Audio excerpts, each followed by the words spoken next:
നിങ്ങളുടെ പല്ല് പുളിക്കാറുണ്ടോ? 5 മെയിൻ കാര്യങ്ങൾ. 1. നമ്മുടെ ഹാർഡ് ബ്രഷസ് ഉപയോഗിക്കുന്നത്. നമ്മൾ എപ്പോഴും സോഫ്റ്റ് ടൂത്ത് ബ്രഷ് നോക്കി വാങ്ങിക്കണം. ബ്രിസിൽസ് എപ്പോഴും സോഫ്റ്റ് ആയിരിക്കണം. സോ എൻ്റെ നേരത്തെയുള്ള വീഡിയോ നിങ്ങൾ കണ്ടിട്ടുണ്ടെങ്കിൽ ഞാൻ ഷെയർ ചെയ്തിട്ടുണ്ട്. ഒരു സോഫ്റ്റ് ഡിപ്പോസിറ്റ് ആണ് നമ്മുടെ പല്ലും മോണയും തമ്മിൽ ചേരുന്ന ആ സ്ഥലത്ത് ഫോം ചെയ്യുന്നത്.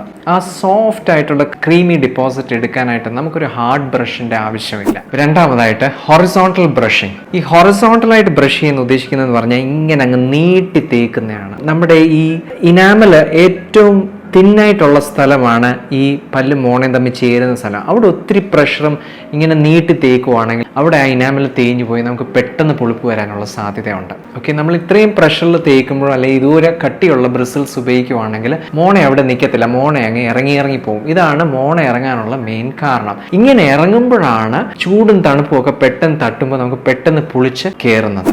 മൂന്നാമതായിട്ട് പുളിപ്പ് വരാനുള്ള ഒരു കാരണം എന്ന് പറഞ്ഞാൽ നമ്മൾ പലരും ജെൽ പേസ്റ്റുകൾ ഉപയോഗിക്കാറുണ്ട്, അല്ലെങ്കിൽ കളേർഡ് പേസ്റ്റ്. അപ്പം ജെല്ലും കളേർഡ് പേസ്റ്റിൻ്റെ അകത്തും കൂടുതൽ അബ്രേസീവ് കണ്ടന്റ് ഉണ്ട്, കൂടുതൽ തേയ്മാനം ഉണ്ടാക്കുന്ന കെമിക്കൽസ് അതിൻ്റെ അകത്തുണ്ട്. ആക്ച്വലി അതിൻ്റെ ആവശ്യമൊന്നുമില്ല. ഈ സോഫ്റ്റ് ആയിട്ടുള്ള അഴുക്ക് ഇളക്കാനായിട്ട് പേസ്റ്റിനേക്കാളിലും പ്രസക്തി നമ്മുടെ ടെക്നിക്ക് ഓഫ് ബ്രഷിംഗ് ആണ്. വരുന്ന വീഡിയോസിൽ ഞാനത് ഡീറ്റെയിൽഡ് ആയിട്ട് എക്സ്പ്ലെയിൻ ചെയ്യുന്നതായിരിക്കും. കാർബണേറ്റഡ് ഡ്രിങ്ക്സ് അല്ലെങ്കിൽ കൂടുതൽ ലൈം ജ്യൂസ് ഒക്കെ കുടിക്കുക, അതിൻ്റെ അകത്തൊക്കെ അസിറ്റിക് ആസിഡ് അല്ലെങ്കിൽ ആസിഡിക് കണ്ടന്റ് മൂലം ഈ ഇനാമൽ തേയ്മാനം ഉണ്ടാകാൻ സാധ്യതയുണ്ട്. അങ്ങനെയും പല്ല് പുളിക്കാറുണ്ട്. തികട്ടി വരുന്നത്, ഓക്കെ, പുളിച്ച് തികട്ടി വരുമ്പോൾ നമ്മുടെ സ്റ്റമക്കിലുള്ള ഹൈഡ്രോക്ലോറിക് ആസിഡ് എപ്പോഴും ചെറിയ തോതിൽ നമ്മുടെ വായ്ക്കകത്ത് ഇടയ്ക്കിടയ്ക്ക് വരുന്നുണ്ടെങ്കിൽ ഇറോഷൻ, നമ്മുടെ ഇനാമൽ അങ്ങനെ തേഞ്ഞു പോയി അങ്ങനെയും പലർക്കും പല്ല് പുളിക്കാറുണ്ട്. അപ്പം ഇതെങ്ങനെ ട്രീറ്റ് ചെയ്യാം? ഓക്കെ, ചെറിയ രീതിയിലൊക്കെ പുളിപ്പ് ആരംഭിക്കുവാണെങ്കിൽ നമുക്ക് ഡീസെൻസിറ്റൈസിങ് ടൂത്ത് പേസ്റ്റുകളുണ്ട്,